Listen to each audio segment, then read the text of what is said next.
দেবভূমিত প্ৰাকৃতিক দুৰ্যোগ ডাৱৰ বিস্ফোৰণৰ ভয়াবহ ৰূপ নিমিষতে চূৰ্ণ বিচূৰ্ণ বহু সম্পত্তি মঙলবাৰে উত্তৰাখণ্ডৰ দেৰাদুনত সংঘটিত হল ডাৱৰ বিস্ফোৰণ পুৱা 5 বজাতে দেৰাদুনৰ সহস্ৰধাৰাত সংঘটিত ডাৱৰ বিস্ফোৰণে নিমিষতে ললে ভয়ংকৰ ৰূপ এই ডাৱৰ বিস্ফোৰণৰ পাছতে জলস্তৰ বৃদ্ধি পালে উত্তৰাখণ্ডৰ কেইবাখনো নদীৰ জলস্তৰ বৃদ্ধি হৈ বিকাশ নগৰত সৃষ্টি হল বান বিভীষিকাৰ শ্ৰমিক থকা এখন ট্ৰেক্টৰ ট্ৰেইলাৰ উটি গল নদীত ট্ৰেক্টৰ ট্ৰেইলাৰখনত আছিল 10 জনকৈ শ্ৰমিক ইয়াৰে ইতিমধ্যে 6 জন শ্ৰমিকৰ মৃত্যু হৈছে সহস্ৰধাৰৰ সমীপৱৰ্তী এলেকাত জাৰি কৰা হৈছে হাই এলাৰ্ট কেইবাটাও অঞ্চল এতিয়া জলমগ্ন প্ৰশাসনৰ উদ্যোগত পূৰ্ণগতিৰে চলিছে উদ্ধাৰ অভিযান সহস্ৰধাৰা নদীৰ পানীৰ মাজত আবদ্ধ হৈছিল 5 জনকৈ লোক এই লোককেইজনক উদ্ধাৰ কৰিবলৈ সক্ষম হয় এনডিআৰএফ বাহিনী এফালে মুখলধাৰ বৰষুণ আনফালে ডাৱৰ বিস্ফোৰণ প্ৰকৃতিয়ে বিপৰ্যস্ত কৰিছে উত্তৰাখণ্ডৰ বহু চহৰৰ জনতাক ক্ষণিকৰ ভিতৰতে ধ্বংস হৈছে মূল্যৱান সা সম্পত্তি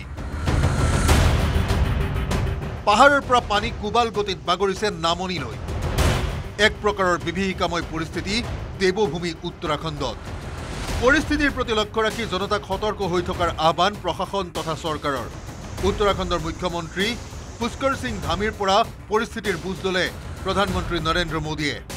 ৰাজ্য চৰকাৰক পাৰ্যমানে সহায়ৰ আশ্বাস প্ৰধানমন্ত্ৰীৰ ঘটনাক লৈ উদ্বিগ্নতা প্ৰকাশ কৰি সামাজিক মাধ্যম যোগে দুখ প্ৰকাশ মুখ্যমন্ত্ৰী পুষ্কৰ সিং ধামীৰ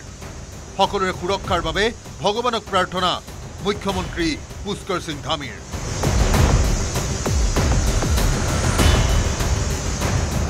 news desk report news 18 Assam north east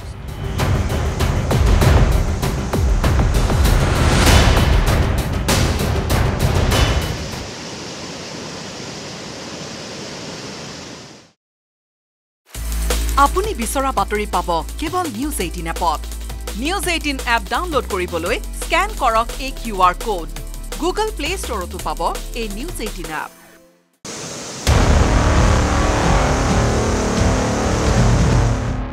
দেৱভূমিত প্ৰাকৃতিক দুৰ্যোগ ডাৱৰ বিস্ফোৰণৰ ভয়াবহ ৰূপ নিমিষতে চূৰ্ণ বিচূৰ্ণ বহু সম্পত্তি মঙলবাৰে উত্তৰাখণ্ডৰ দেৰাদুনত সংঘটিত হল ডাৱৰ বিস্ফোৰণ পুৱা 5 বজাতে দেৰাদুনৰ সহস্ৰধাৰাত সংঘটিত ডাৱৰ বিস্ফোৰণে নিমিষতে ললে ভয়ংকৰ ৰূপ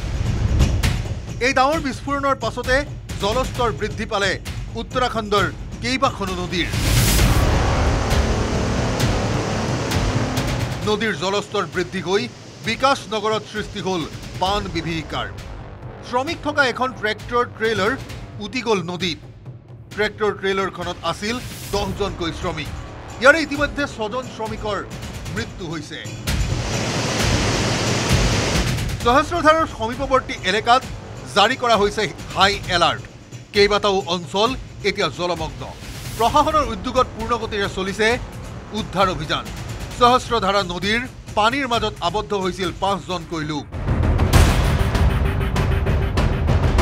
এই লোককেইজনক উদ্ধাৰ কৰিবলৈ সক্ষম হয় এনডিআৰএফ বাহিনী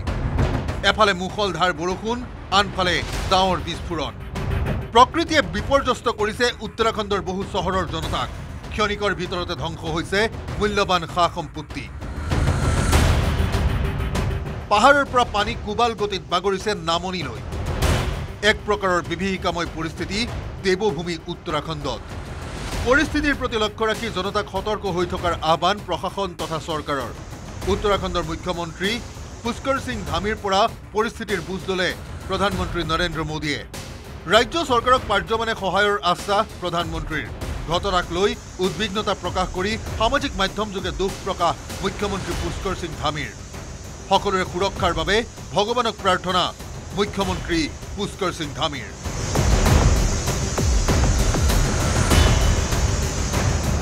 news desk report news 18 Assam north east.